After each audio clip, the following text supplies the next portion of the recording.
GPUs. You've got one, your dad's got one, your best friend's got one, and so does your best friend's crazy uncle. They come in hundreds of different shapes and flavors. But I've noticed a trend lately with pretty much all of the latest generation graphics cards. They are getting thick. Just take a look at the Founders Edition flagship from 2 generations ago. That's the 1080 Ti in case you forgot. Compare it to the 3090. Chungus indeed. Now pit that against one of the best cooled 1080 Ti's, the Asus ROG Strix, with its bigger heatsink, and the 3090 still engulfs it. The massive amount of copper and aluminum is needed to keep the new 30 series cards' temperatures in check. Now, you might be asking, Jesse, aren't we talking about a liquid-cooled 3080 Ti? I promise, we'll get there. But first, we need to talk about those honker heatsinks sitting on the majority of NVIDIA's latest and greatest GPUs. These new cards have more junk packed into a smaller die than previous generations and are also pulling significantly higher watts. Extra watts means extra heat, and extra heat means that you need a bigger cooling solution. Pretty simple, right? Now here's the deal. The heat sinks used on these cards are good, like really good. Even the smaller heatsink on Dell's 3090, which is tiny compared to some of the other AIBs, was capable of keeping temps below 80 degrees Celsius. 80 is too hot, you say? No siree, my friend. The maximum temperature for 30 series cards is 93 degrees Celsius. And the recommended operating temperature is under 85°C. So yeah, they're all well below that. What's more is that these temps are achieved without kicking the fans up to jet engine speeds. The simple fact is that if your case is capable of providing the airflow, your card is going to stay within safe temperatures under full load and be relatively quiet while doing it. Well, Asus doesn't seem to give a shoot about all of that and has blessed us with this, the ROG Strix 3080 Ti Liquid Cooled Edition.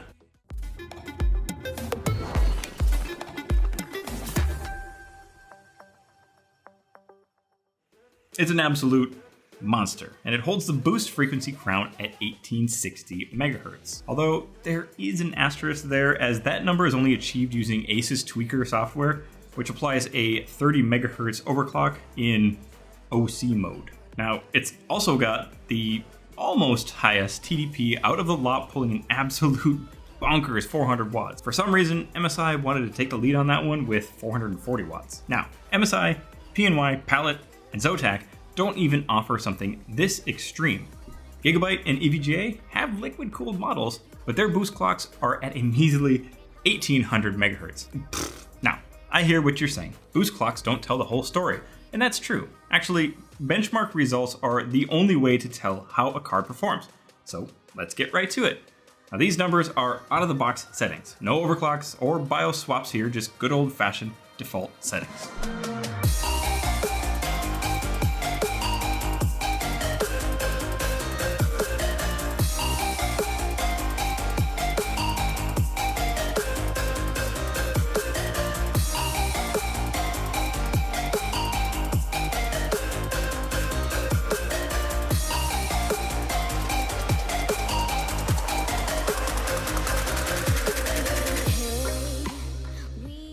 Those are pretty awesome out-of-the-box numbers and show that the massive cooling capacity as well as the factory overclock is providing a pretty solid lead over other 3080 Ti's. Basically, you're getting what you pay for. Well, kinda. Performance doesn't scale with price here, unfortunately, and this card is significantly more than its brethren, but with only mildly better performance. Power draw hit a maximum of 390 watts during all of my testing with no spikes. Now, the main point of this card is the cooling, and I gotta say, it's pretty stellar. At idle, I was seeing 25 degrees Celsius, which is only 4 degrees above ambient. During full load, it only got to 57.3 after 30 minutes of firmware. Even with an overclock, it only hit 61 degrees for a brief period. Then it settled back to 59. The VRAM also only hit a max of 74 degrees thanks to the blower fan. This allows you to set some pretty aggressive fan curves that make it all but silent during gaming. Now it's time to talk about the card itself for a bit. It's a 2.6 slot configuration that is 293 millimeters long.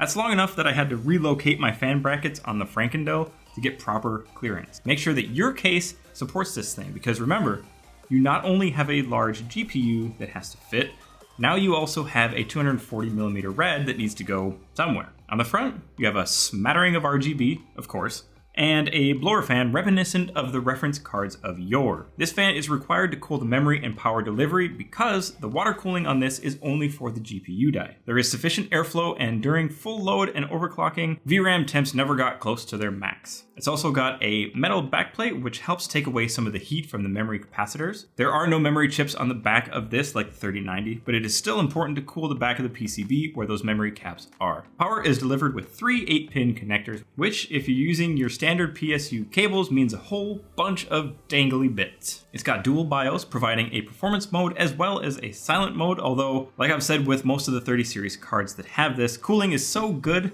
that it's best to keep this in performance. A few nice touch items are the extra long tubes, so you can place a radiator in pretty much any location in your case. It also has the power and RGB cables running right next to that tubing, and it's covered up by sleeving. Now those fans plug into the GPU rather than the motherboard or a fan controller. There are also 2 fan headers on the back of the card, which isn't new, but it is a nice addition and frees up some headers on your motherboard. The fans are RGB, and there's RGB lighting on the front and top of the card. All of that is adjusted using the usual Armory Crate software. Alright, so it is a sharp looking card, and it throws up some of the best numbers of all the 3080 Ti's. It also carries around a hefty price tag, and it's sitting close to aftermarket 3090 territory. Why would you get this over something a little more budget friendly like the EVGA for the Win 3 cards, or the Aorus line from Gigabyte? For starters, well, it looks fantastic. No, that's not a reason to get it alone. But when you combine the performance this has with a good looking shell, it's quite the package. You also get the highest boost clocks available right out of the box. Yes, other cards can run those speeds with a pretty mild overclock, but not everyone is comfortable doing that. It's also quiet, like really quiet. During light gaming, the pump moving water around the radiator was enough to keep the fans completely off. There's also a ton of cooling headroom if you choose to overclock, which you should do with this.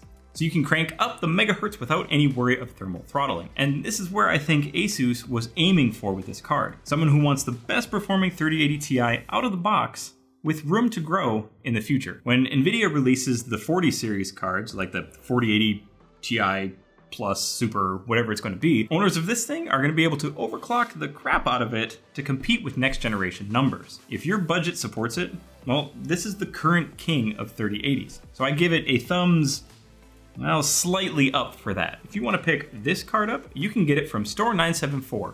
I will throw a link down in the description. You can go to their store or their website and pick up this or any other gaming gear, and when you do, make sure you use the code BartmansBits at checkout to get 3% off of your purchase, and 3% of that will come back and help out this channel.